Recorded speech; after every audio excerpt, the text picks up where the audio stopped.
Hello बच्चों, स्वागत है आप सभी का आपके अपने चैनल गॉड क्लासेस पर। तो बच्चों, आज की जो क्लास रहेगी उसमें इंपॉर्टेंट क्वेश्चन की जो सीरीज चल रही है उसमें क्वेश्चंस आज करने वाले हम एप्लीकेशन ऑफ इंटीग्रल्स, जिसके अंदर मार्जिनल कॉस्ट, मार्जिनल रेवेन्यू वाले क्वेश्चंस होंगे, प्रोड्यूसर सरप्लस, कंज्यूमर सरप्लस वाले क्वेश्चंस होंगे और प्लस में एरिया ऑफ डेफिनेट इंटीग्रल के क्वेश्चंस भी होंगे। तो ये सारे क्वेश्चन इस वीडियो के अंदर करने वाले हैं और जितने भी क्वेश्चन इसके अंदर कर रहे हैं इसका पीडीएफ आपको गॉड क्लासेस ऐप पर मिलेगा। वहाँ से आप डाउनलोड कर सकते हैं, क्वेश्चन प्रैक्टिस कर सकते हैं, जो क्वेश्चन आपको समझ में ना आए यहाँ से उसकी हेल्प ले सकते हैं और अगर समझ में आ जाए तो भी एक व्यू तो कम से कम दे ही सकते हैं। तो स्टार्ट करते हैं। तो सबसे जो पहला क्वेश्चन यहाँ पर आपके पास है उस क्वेश्चन के अकॉर्डिंग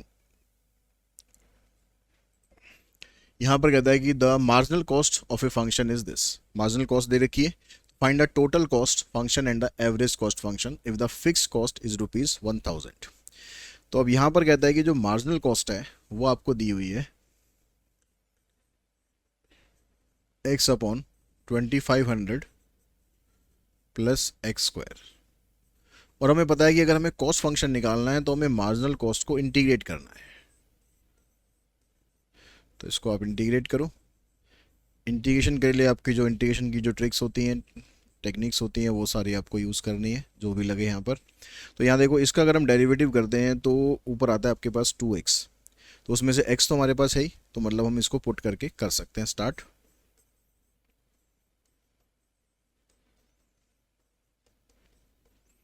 तो आ जाएगा 2x dx equals to dt। तो x dx की जो वैल्यू है ये आ जाएगी dt अपॉन में 2। तो ये खत्म हो जाएगा x dx, उसकी जगह dt अपॉन में 2 आ जाएगा। तो ये आ जाएगा 1 अपॉन में, ये हमने रूट टी लिया था, उसकी जगह dt अपॉन में 2। इस 2 को बाहर शिफ्ट कर देना और इसको करना है आपको इंटीग्रेट। अब रूट टी का इंटीग्रेशन, 1 अपॉन रूट टी का इंटीग्रेशन होता है 2 रूट टी। 2 से 2 कैंसिल, टी की जगह वैल्यू डाल देंगे 2500 प्लस एक्स स्क्वायर प्लस में c। ये बन गया हमारे पास कॉस्ट फंक्शन। अब इस कॉस्ट फंक्शन में इस c की वैल्यू भी आपको निकाल कर पुट करनी पड़ेगी। उसके लिए आपको यहाँ पर दिया हुआ है कि जो फिक्स कॉस्ट है वो 1000 है। तो इसने आपको ऐसा नहीं दिया हुआ कि आप इतना प्रोडक्शन करते हो तो इतनी कॉस्ट पड़ती है, केवल फिक्स कॉस्ट बोल रहा है। तो फिक्स कॉस्ट जब भी आपको दिए रखा होगा तो आपको x को 0 लेना है, क्योंकि अगर आप कुछ भी काम नहीं करोगे तो भी फिक्स कॉस्ट तो आपको पे करनी पड़ेगी। तो अगर ओनली फिक्स कॉस्ट दिया हुआ है तो अगर आप x की वैल्यू 0 लोगे तो जो कॉस्ट होती है हमारी ये फिक्स कॉस्ट के बराबर ही पड़ती है। ये आपको दे रखी है 1000। तो यहाँ पर कॉस्ट की जगह 1000 पुट करेंगे और x की जगह 0, तो यह आ जाएगा 2500 प्लस 0 प्लस में c। तो 2500 ही बचेगा, उसका स्क्वायर रूट करेंगे 50। 50 को यहाँ लाके माइनस कर दोगे तो c की वैल्यू आएगी 950। यानी जो कॉस्ट फंक्शन हमारा बन रहा है इसमें c की जगह पर ये वैल्यू पुट कर देना। तो आ जाएगा 2500 प्लस में एक्स स्क्वायर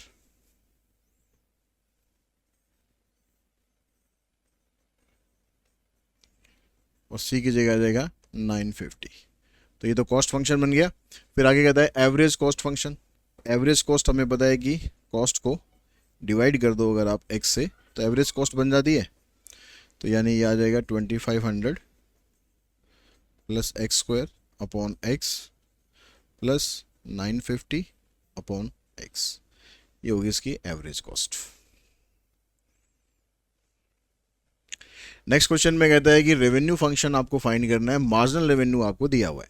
तो सेम तरीका, अगर आपको रेवेन्यू फाइंड करना है तो आपको मार्जिनल रेवेन्यू को इंटीग्रेट करना पड़ेगा। वो मार्जिनल रेवेन्यू है 9 प्लस में 6x स्क्वायर। इसको इंटीग्रेट कर देते हैं 9x प्लस में 6x क्यूब अपॉन में 3 प्लस में c। तो यहाँ से कटने के बाद ये बच गया, ये क्या आ गया हमारे पास, ये आ गया revenue.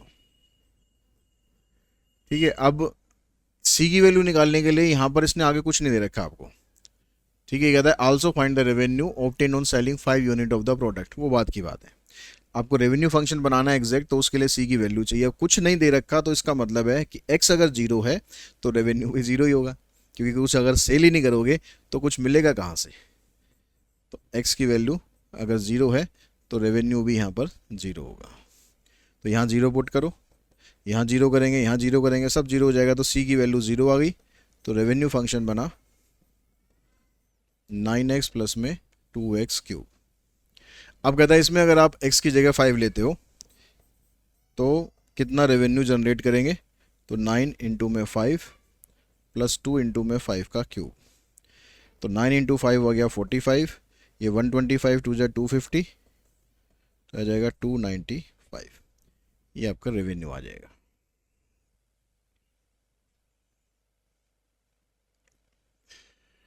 Find the consumer surplus and the producer surplus, दोनों निकालने, कंज्यूमर सरप्लस भी प्रोड्यूसर सरप्लस भी, at equilibrium price. Equilibrium price पर क्या होता है, डिमांड और सप्लाई फंक्शन दोनों इक्वल होते हैं। तो डिमांड फंक्शन और सप्लाई फंक्शन दोनों को आप इक्वल पुट करो। तो डिमांड आपके पास ये है और सप्लाई ये है। तो यहाँ से x की वैल्यू निकालेंगे, इन सबको उधर शिफ्ट कर लो, एक्स स्क्वायर पॉजिटिव हो जाएगा, 2x पॉजिटिव है ही, ये 24, इसके फैक्टर करेंगे, x plus 6 x minus 4। x की वैल्यू एक तो -6 निकलेगी, एग्जिस्ट नहीं करेगी, क्योंकि जो प्रोडक्शन होता है वो नेगेटिव तो आप करोगे नहीं, तो इसलिए x की वैल्यू लेनी है आपको केवल 4। ठीक है, प्रोडक्शन हमारा निकल गया। अब प्राइस और निकालना है। प्राइस निकालने के लिए इस x की वैल्यू 4 को आप या तो यहाँ पुट कर दो या यहाँ पुट कर दो, दोनों में से कहीं भी पुट कर लो, दोनों से आंसर इक्वल ही रहेगा। तो p आ जाएगा आपके पास 2 इंटू में 4 प्लस 1, जहाँ आसान लगा मैंने वहाँ पर पुट कर दिया, 9 आ गया। ठीक है, अगर यहाँ से भी आप निकालते देखो 4 का स्क्वायर 16, 25 माइनस 16 तो भी 9 ही होता। तो आपके पास x 4 आ गया, p 9 आ गया। अब आपको कंज्यूमर सरप्लस निकालना है। पहले कंज्यूमर सरप्लस का फार्मूला होता है 0 to x not demand function minus x not p not. तो डिमांड फंक्शन है 25 माइनस एक्स स्क्वायर, इसको इंटीग्रेट करना है 0 टू x नॉट, x की वैल्यू आई है 4 और माइनस 4 इंटू में 9, तो 25x minus x cube by 3, limit 0 to 4 minus 36। Limit apply करोगे 4 यहाँ पर, तो 25 इंटू 4 बन गया 100, और 4 पुट करेंगे तो 64 अपॉन में 3 माइनस 36। तो 100 में से 36 माइनस करोगे 64, इसका एलसीएम लेके सॉल्व कर दो, 192 माइनस 64, तो 12 में से 4 गए 8, 8 में से 6 गए 2, 3 चौक 12, 3 दूनी 6, और फिर बचेगा आपके पास 2 बचेगा, 3 6 18, तो 42.67, या फ्रैक्शन में भी आप छोड़ सकते हो। अब कंज्यूमर सरप्लस हो गया, प्रोड्यूसर सरप्लस निकालते हैं। तो उसके फार्मूले में पहले एक्स नॉट पी नॉट आता है, माइनस 0 टू एक्स नॉट, फिर आता है सप्लाई फंक्शन, सप्लाई आ गया 2x प्लस में 1। तो एक्स नॉट कितना था 4, और ये हो गया 9, 0 टू 4,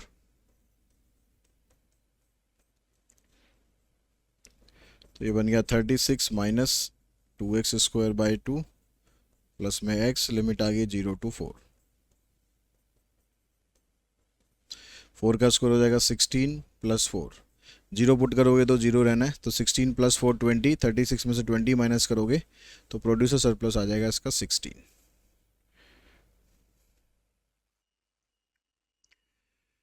नेक्स्ट क्वेश्चन में कहता था supply function for a commodity is this, find the producer surplus when the market price is 25। तो मार्केट प्राइस 25 है, मतलब पी आपको 25 दिया हुआ है। तो इस केस में एक्स की वैल्यू निकालो, यहाँ से आ जाएगा 100 इंटू में 25 इक्वल्स टू एक्स प्लस 20 का स्क्वायर। अब इसको पूरा सिंप्लीफाई करने की बजाय आप ये देखो कि ये तो स्क्वायर में है, इन दोनों को भी तो स्क्वायर में लिख सकते हैं, या सिंपली इसका स्क्वायर रूट कर दो। 100 का हो जाएगा 10, 25 का हो जाएगा 5, और यहाँ से भी स्क्वायर हटा दो, तो 50, 50 माइनस 20 यानी 30। तो यानी जब पी नॉट 25 है तब एक्स नॉट 30 है। तो प्रोड्यूसर सरप्लस आपका फाइंड करना है। तो प्रोड्यूसर सरप्लस फाइंड करने के लिए आपको सप्लाई फंक्शन ये जो दिया हुआ है, तो यहाँ से 100 को इधर ले जाओ आप, तो इसको सप्लाई फंक्शन को आप ऐसे बना लो। ठीक है, तो यहाँ पर हमने पुट किया सब प्रोड्यूसर सरप्लस का formula, x not p not minus 0 to x not supply function dx।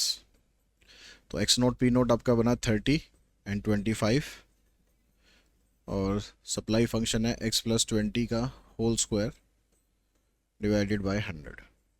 Limit 0 to 30, ये 750। तो इसका हम करेंगे तो आ जाएगा x प्लस 20 का होल क्यूब डिवाइडेड बाय 3 और ये वाला 100 नीचे रहेगा। लिमिट बन जाएगी 0 to 30। तो यहाँ पर पुट करते हैं, आ जाएगा 750 माइनस, यहाँ पर देखो 30 और 20 50 आ जाएगा, तो 50 की पावर 3 अपॉन 300 माइनस का साइन 0 यहाँ पर आप पुट करेंगे। ठीक है, पुट सिर्फ यहाँ पर करना है, इंटीग्रेशन तो बस ये है।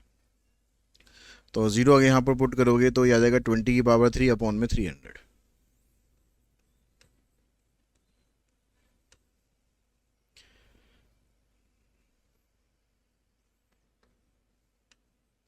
ठीक है, ये यहाँ पर ये माइनस था तो ये ब्रैकेट में हमने सॉल्व किया। तो आ जाएगा 750 माइनस 5 का जो क्यूब करेंगे तो 125, 1 2 3 0 नीचे 300 माइनस 8000 डिवाइडेड बाय 300। तो 2 0 तो कैंसिल कर ही दो। अब इसमें से इसको माइनस करेंगे 0, 15 में से 8 गए 7, 1 1 नीचे आ जाएगा 3, 3 से अभी कैंसिल हो जाएगा, 3 3 जा 9, 3 9 जा 27। तो माइनस कर दो, 15 में से 9 6, 6 में से 3 गए 3। तो प्रोड्यूसर सरप्लस आ जाएगा इसका 360। नेक्स्ट में कहता है कि marginal revenue function for output x is given by this, find the total revenue. अब टोटल रेवेन्यू फंक्शन आपको निकालना है। मार्जिनल रेवेन्यू से रेवेन्यू निकालने के लिए सिंपली इसका डेरिवेटिव इंटीग्रेशन ही करना है।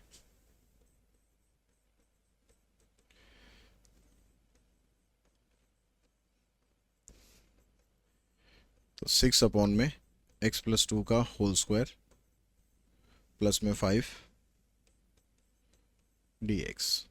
तो इसका अगर आप इंटीग्रेशन कर दो तो इसका इंटीग्रेशन सीधा आप लिख सकते हो -6 अपॉन में x प्लस 2। अगर आपको डायरेक्ट तरीका आता है तो ठीक है, नहीं आता है तो फिर आप इसको टी पुट करके तब सॉल्व कर लेना। 5 का हो जाएगा 5x प्लस में c।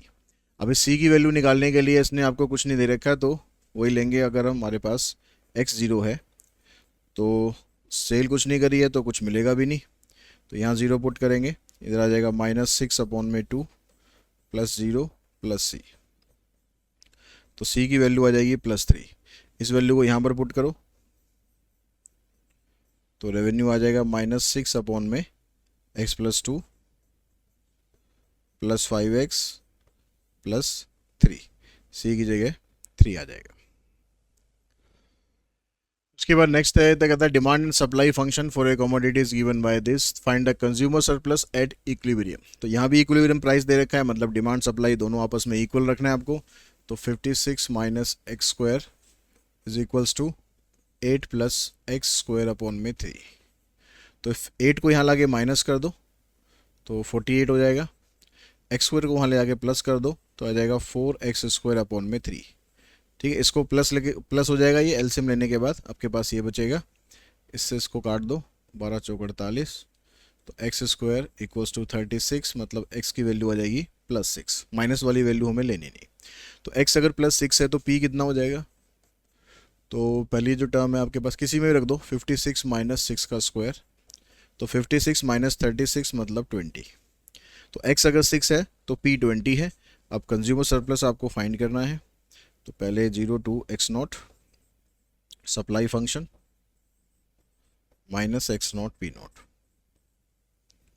तो x की वैल्यू निकली हमारी 6, सप्लाई फंक्शन और डिमांड फंक्शन आएगा, सॉरी यहाँ पर डिमांड फंक्शन कितना है 56 माइनस एक्स स्क्वायर,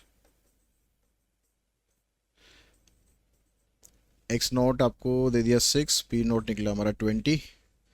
तो इसका इंटीग्रेशन करेंगे 56x minus x cube upon में 3, लिमिट 0 to 6 माइनस 120।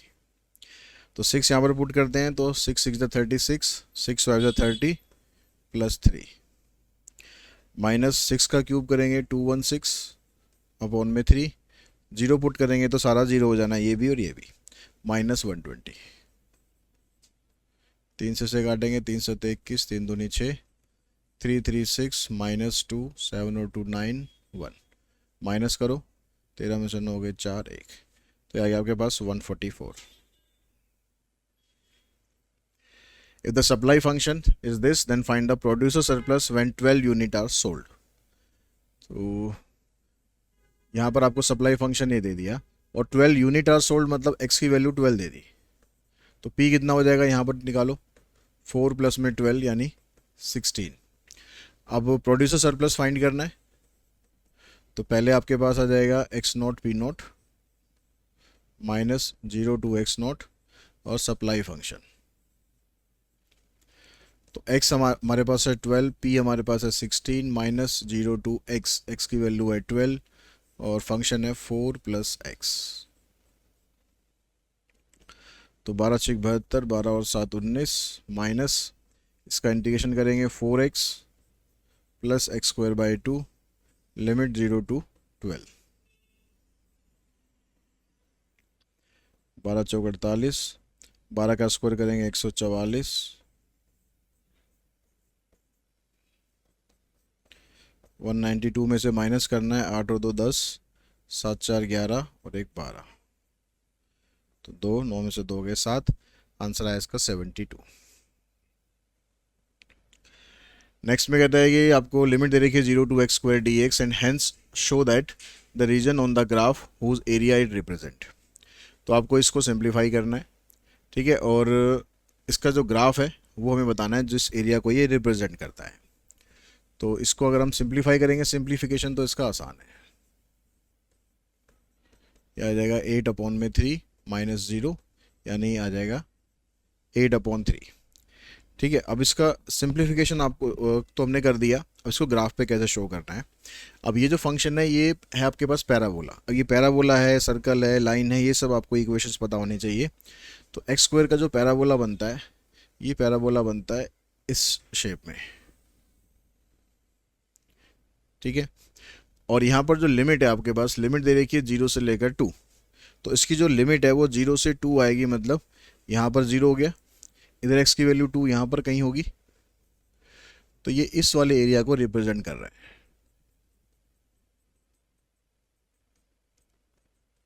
इस एरिया को रिप्रेजेंट करता है। अगर इस एरिया की वैल्यू हम निकालेंगे तो इस एरिया की वैल्यू बनेगी आपके पास 8/3। नेक्स्ट क्वेश्चन में कहता है using integration find the area of the reason bounded between the line x = 2 and the parabola y² = 8x। तो y² वाला जो पैराबोला बनता है इसकी शेप बनती है कुछ इस तरीके से, ये शेप आ गई। अब इसमें जो रीजन हमें फाइंड करना है, अगर find the area of the reason bounded between the line x = 2 and the parabola, तो लाइन x = 2 की ये बन गई। तो अब ये वाला जो एरिया है पूरा ये हमें फाइंड करना है, तो रिक्वायर्ड एरिया आपका बना 0 A B C, ये एरिया हमें फाइंड करना है।